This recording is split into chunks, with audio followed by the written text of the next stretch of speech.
The Miser. There was once a wealthy merchant named Marca, and never was anyone so stingy as he.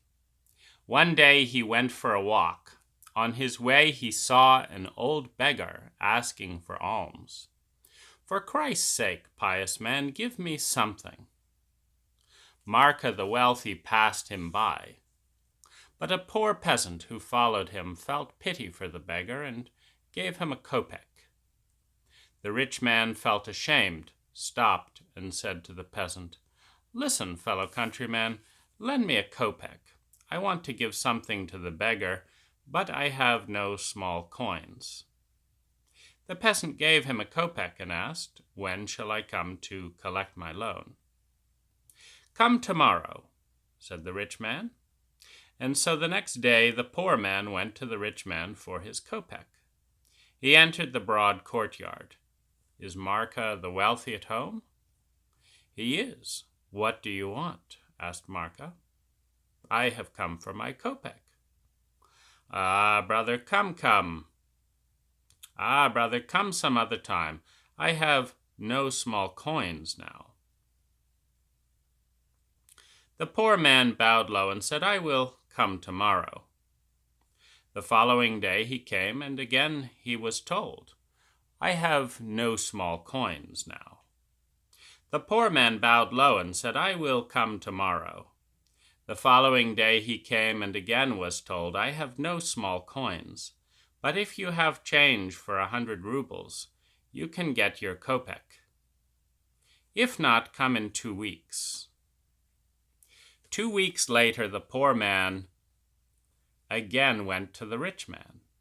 When Marca the wealthy saw him through the window, he said to his wife, "Listen, wife, I will undress completely and lie under the icons, and you cover me with a shroud and sit down and lament me as though I were dead.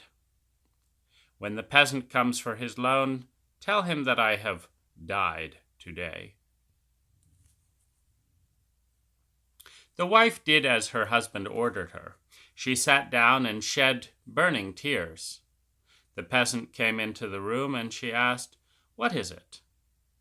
"I have come to collect my loan from Marca the wealthy," answered the poor man. "Ah, little peasant, Marca the wealthy wished you a long life.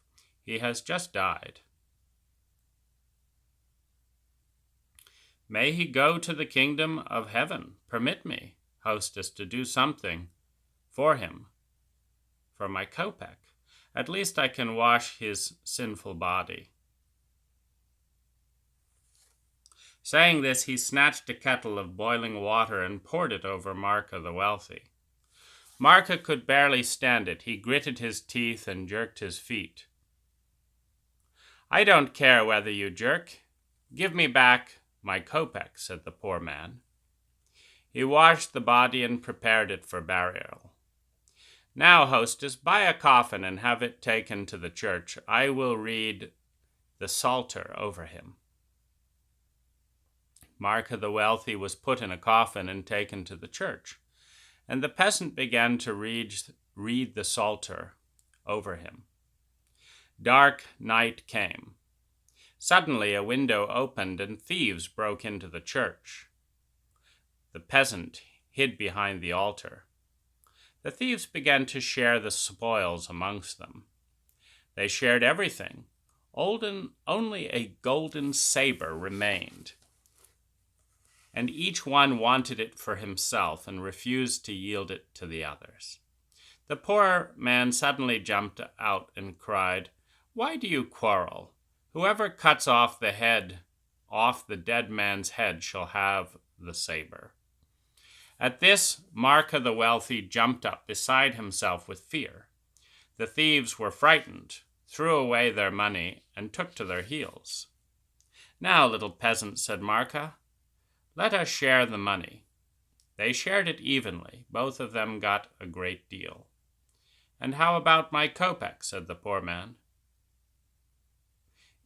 Brother, you can see for yourself I have no small coins." And so Marca the wealthy never returned the kopeck.